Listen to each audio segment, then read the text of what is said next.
नमस्कार दोस्तों, कैसे हैं आप सब। उम्मीद करता हूं कि आप सब बहुत अच्छे होंगे और अपने जीवन में कुछ अच्छा कर रहे होंगे, कुछ सीख रहे होंगे। मित्रों, आज हम जानेंगे कि नवग्रहों का आपके जीवन में कितना महत्व है। यह एक ऐसा विषय है जिसके बारे में बहुत से लोगों के मन में जिज्ञासा होती है, कुछ उलझने होती हैं। क्या ये ग्रह सच में हमारे जीवन को प्रभावित करते हैं? क्या इनकी चाल से हमारे सुख दुख जुड़े होते हैं? आज हम इसी गुत्थी को सुलझाने की कोशिश करेंगे, बहुत ही सरल भाषा में, ताकि हर कोई इसे समझ सके।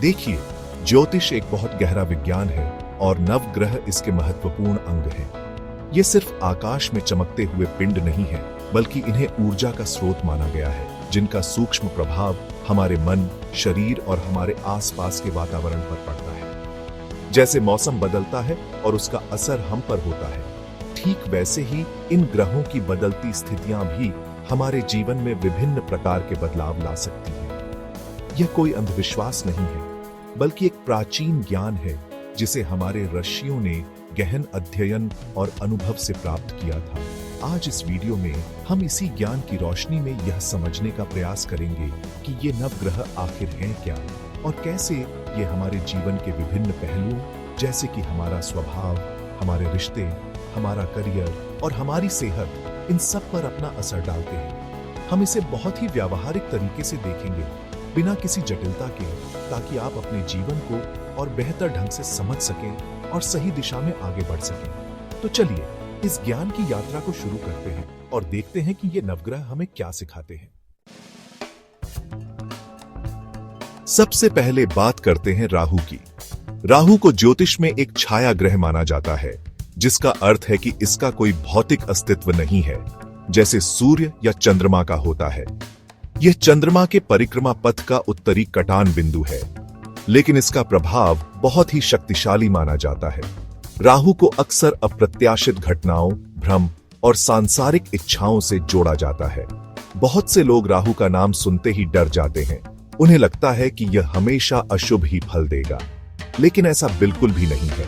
हर ग्रह की तरह राहु के भी शुभ और अशुभ दोनों तरह के प्रभाव होते हैं, जो कुंडली में उसकी स्थिति पर निर्भर करते हैं।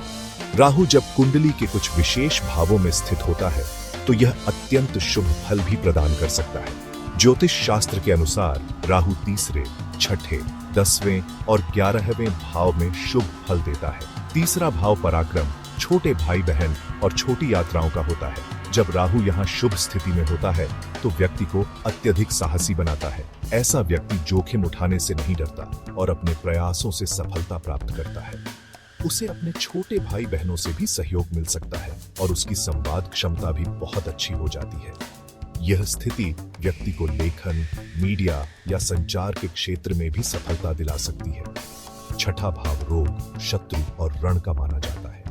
यहाँ पर शुभ राहु का होना व्यक्ति को अपने शत्रुओं पर विजय दिलाता है।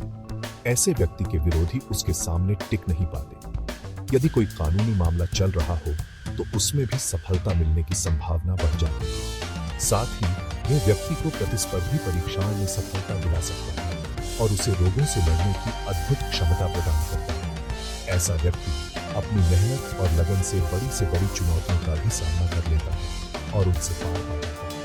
यह राहु व्यक्ति को कूटनीति में भी निपुण बना सकता है, जिससे वह मुश्किल परिस्थितियों को भी अपने पक्ष में कर लेता है। 10वां भाव कर्म स्थान, जो हमारे व्यवसाय, हमारी प्रतिष्ठा और हमारे सामाजिक जीवन का प्रतिनिधित्व करता है। जब राहु 10वें भाव में शुभ होता है, तो यह व्यक्ति को उसके करियर में अप्रत्याशित ऊंचाइयों कर सकता है।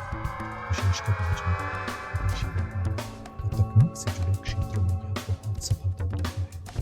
ऐसा व्यक्ति समाज में मान सम्मान प्राप्त करता है और अपनी पहचान बनाता है। उसे अचानक से बड़े अवसर मिल सकते हैं, जो उसके जीवन की दिशा बदल देंगे। 11 और यहाँ पर राहु का होना के नए स्रोत खोलता है, बड़े भाई बहनों से लाभ दिलाता है और मनोकामनाओं की पूर्ति करता है। व्यक्ति को विभिन्न माध्यमों से धन लाभ होता है। अब बात करते हैं ग्रहों के राजा सूर्य की। सूर्य को ज्योतिष में आत्मा का कारक माना गया है। यह हमारे आत्मविश्वास, हमारी ऊर्जा, हमारे पिता और सरकार या सत्ता से संबंधित मामलों का प्रतिनिधित्व करता है। सूर्य प्रकाश का स्रोत है और इसी तरह यह हमारे जीवन में भी ज्ञान और स्पष्टता लाता है। जिसकी कुंडली में सूर्य बलवान होता है वह व्यक्ति आमतौर पर आत्मविश्वासी, तेजस्वी और नेतृत्व क्षमता वाला होता है। सूर्य की अच्छी स्थिति व्यक्ति को मान सम्मान, प्रसिद्धि और उच्च पद दिला सकती है। लेकिन यह भी महत्वपूर्ण है कि सूर्य कुंडली के किन भावों में शुभ फल देता है। सूर्यदेव पहले भाव, जिसे लग्न स्थान भी कहते हैं, में बहुत शुभ फल देते हैं। लग्न हमारा स्वयं का प्रतिनिधित्व करता है, हमारा व्यक्तित्व, हमारा स्वास्थ्य, हमारी पहचान। जब सूर्य लग्न में होता है तो व्यक्ति का व्यक्तित्व बहुत प्रभावशाली होता है। उसमें एक स्वाभाविक तेज और आकर्षण होता है। ऐसे लोग आत्मविश्वासी होते हैं। उनका स्वास्थ्य आमतौर पर अच्छा रहता है और उनमें नेतृत्व करने की अद्भुत क्षमता होती है। समाज में उन्हें सम्मान मिलता है और वे अपने सिद्धांतों पर चलने वाले होते हैं। वे महत्वाकांक्षी होते हैं और जीवन में उच्च लक्ष्यों को प्राप्त करने का प्रयास करते हैं। सूर्य तीसरे, चौथे, पांचवें और छठे भाव में भी शुभ परिणाम देता है। तीसरे भाव में सूर्य व्यक्ति को पराक्रमी बनाता है। उसे छोटे भाई बहनों से सहयोग मिलता है और वह अपने संचार कौशल में निपुण होता है। चौथे भाव में सूर्य होने पर हालांकि इसे कुछ मामलों में थोड़ा कठिन माना जाता है, फिर भी यह व्यक्ति को सरकारी क्षेत्र से लाभ, अचल संपत्ति और वाहन सुख दे सकता है यदि अन्य ग्रहों का सहयोग हो। पांचवें भाव में सूर्य संतान, बुद्धि और शिक्षा के लिए अच्छा होता है। ऐसे व्यक्ति की संतान तेजस्वी हो सकती है और उसे शिक्षा के क्षेत्र में भी अच्छी सफलता मिलती है। छठे भाव में सूर्य शत्रुओं का नाश करता है और व्यक्ति को प्रतिस्पर्धी परीक्षाओं में सफलता दिलाता है। इसके अतिरिक्त सूर्य 9वें, 10वें और 11वें भाव में भी अत्यंत शुभ फलदायक माना जाता है। 9वां भाव भाग्य का स्थान है और यह सूर्य की उपस्थिति व्यक्ति को भाग्यशाली बनाती है। उसे पिता का भरपूर सहयोग मिलता है, धार्मिक कार्यों में रुचि होती है और उच्च शिक्षा में सफलता मिलती है। 10वां भाव, जो कि कर्म स्थान है, में सूर्य का होना दिग्बली माना जाता है। यानी दिशाओं का बल प्राप्त होता है। यह स्थिति व्यक्ति को करियर में शीर्ष पर पहुंचा सकती है, विशेषकर सरकारी नौकरी या राजनीति में। उसे समाज में प्रतिष्ठा और अधिकार प्राप्त होते हैं। 11वें भाव में सूर्य आय के विभिन्न स्रोत खोलता है और सभी प्रकार के लाभ सुनिश्चित करता है। अब हम बात करेंगे चंद्रमा की, जो हमारे मन और हमारी भावनाओं का कारक है। सूर्य अगर आत्मा है तो चंद्रमा हमारा मन है। यह हमारी मां, हमारी मानसिक शांति, हमारी कल्पनाशीलता और हमारे जीवन में आने वाले बदलावों का प्रतिनिधित्व करता है। चंद्रमा का प्रभाव हमारे दैनिक मूड और हमारी भावनात्मक प्रतिक्रियाओं पर बहुत गहरा होता है। जैसे चंद्रमा घटता बढ़ता है, वैसे ही हमारे मन की स्थितियां भी बदलती रहती हैं। एक स्थिर और बलवान चंद्रमा हमें भावनात्मक रूप से मजबूत बनाता है, जबकि पीड़ित चंद्रमा मानसिक अशांति और अस्थिरता दे सकता है। चंद्रमा को ज्योतिष में एक बहुत ही शुभ और सौम्य ग्रह माना गया है। यह अपनी शीतल चांदनी की तरह ही हमारे जीवन में कोमलता और पोषण लाता है। चंद्रमा कुंडली के अधिकांश भावों में शुभ फल ही प्रदान करता है।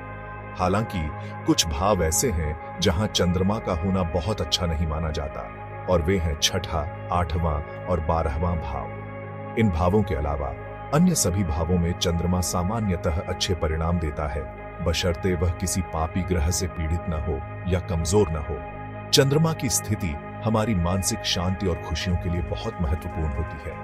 पहले भाव यानी लग्न में चंद्रमा व्यक्ति को सुंदर, आकर्षक और कल्पनाशील बनाता है। ऐसे लोग अक्सर कलात्मक होते हैं और दूसरों के प्रति सहानुभूति रखते हैं। दूसरे भाव में चंद्रमा धन और परिवार सुख देता है।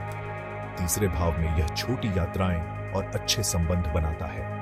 चौथे भाव में चंद्रमा को दिग्बल प्राप्त होता है।